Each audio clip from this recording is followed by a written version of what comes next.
So finally हम हो चुके हैं 1000 सब्सक्राइबर्स की फैमिली हमारे साथ जुड़ चुकी है और इसके लिए आप सभी को बहुत बहुत बहुत कॉन्ग्रेचुलेशंस।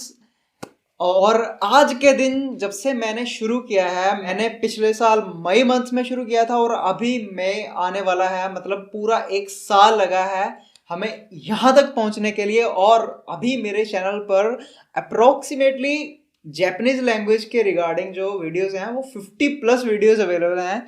आपके बहुत सारे कमेंट्स आते हैं जिनको पढ़ के मुझे बहुत खुशी होती है कि आप पूछ रहे हो कि आपको कौन सी कहाँ चीज़ में प्रॉब्लम है, और अगर आप मुझे इतना मानते हो कि मैं आपकी प्रॉब्लम्स को सॉल्व कर सकता हूँ, जैपनीज लैंग्वेज की जो भी प्रॉब्लम्स हैं, तो ये मेरे लिए बहुत ही बड़ी बात है। जब मैंने यूट्यूब पे स्टार्ट किया था वीडियो डालना, तभी मैंने देख लिया था कि काफ़ी सारे लोग ऐसा बोलते हैं अगर आपको क्वालिटी सब्सक्राइबर्स चाहिए, अगर आपको क्वालिटी बंदे चाहिए जो आपकी वीडियोस को देखते हैं, तो आपको उसके लिए टाइम लगेगा। और हाँ, उतना टाइम लगा, बट ठीक है, ये एक सब्सक्राइबर्स को बढ़ाने के लिए ये चैनल नहीं शुरू किया था। ये तो मैंने जस्ट अपने लिए, मुझे खुशी मिलती है कि मैं वीडियो बनाता हूँ, इससे मेरे अंदर ही काफ़ी सारी इम्प्रूवमेंट्स होती हैं। मुझे कैसे बोलना है, कैमरे के सामने कैसे बोलना है, ये सारी की सारी बातें, बहुत बहुत छोटी छोटी बातें हैं जो एक वीडियो कंटेंट क्रिएटर की इम्प्रूव होती रहती हैं साथ में। ये बहुत ही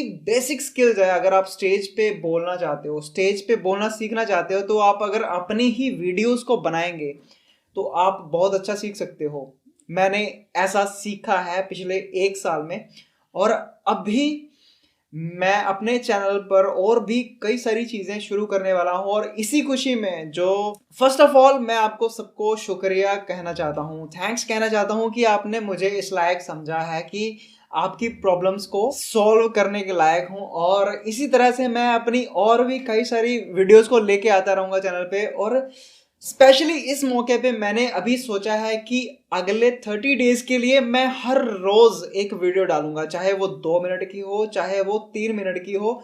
उसमें के मैं क्या करने वाला हूँ कि रीडिंग का एक पोर्शन उठाऊंगा, और जैसे मैं अपनी प्रैक्टिकल रीडिंग कैसे करता हूँ, अगर मुझे वोकैबुलरी नहीं भी आती है तो वो रीडिंग को करना कैसे है, अगर आपको मिल गई कोई रीडिंग, उसमें से पढ़ना कैसे है, उसमें से और चीज़ें कैसे सीखनी है, ये सारी की सारी चीज़ें मैं उस सभी वीडियोस में बताने वाला हूँ।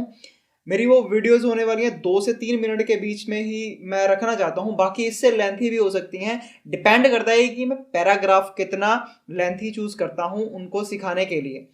ऐसे ही छोटी छोटी वीडियोस मैं लेके आने वाला हूँ, और आई होप कि इनसे आपको बहुत ही ज़्यादा हेल्प मिलेगी जो भी जैपनीज लैंग्वेज को सीख रहे हैं। उन्हीं वीडियो के रिगार्डिंग मैंने बहुत सारी यहाँ पे पीडीएफ्स जो हैं रेडी कर रखी हैं। आपको छोटे छोटे पैराग्राफ्स की जो वीडियोस हैं जिनको मैं बनाना चाहता हूँ, वो मैंने कंटेंट रेडी कर लिया है, बस इसको रिकॉर्ड करने की देरी है, और हर रोज़ आपको वीडियो मिलने वाली है। सो इसके लिए तैयार रहना, आपको बहुत ही ज़्यादा चीज़ें आपको सीखने को मिल सकती हैं। सो गाइज, ये था मेरा एक छोटा सा वीडियो और एक छोटी सी अनाउंसमेंट, और आई होप कि आपको ये वीडियोस बहुत पसंद आने वाली हैं। अगर आपको इस चैनल से कुछ सीखने को मिलता है तो इसको ज़रूर सब्सक्राइब करिएगा, इसको लाइक करिएगा, और जिन जिन को, जो भी आपके दोस्त जापानीज सीखना चाहते हैं, उनको ये चैनल रिकमेंड करिएगा।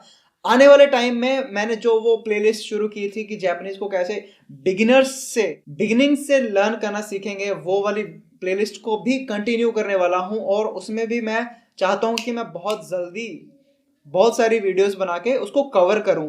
बट सबसे ज़्यादा प्रॉब्लम ये आती है कि यार कंटेंट लिखना जो होता है ना, उसमें थोड़ा प्रॉब्लम आती है। अगर वो लिखा मेरे को मिल जाए ना, तो मैं ऐसे ही वीडियो बना दूँ, पर ठीक है, उसमें मेहनत करनी पड़ेगी। सो वो मैं सब कर लूँगा, और आई थिंक आप भी इसमें मेरा साथ दोगे। बाकी एक बार और आप सभी का थैंक यू कि आपने इस लेवल तक इस चैनल को पहुंचाया है, और आई होप कि आप आगे भी मुझे ऐसे ही सपोर्ट करते रहेंगे। मिलते हैं आपसे एक नए वीडियो में, तब तक के लिए सानारा।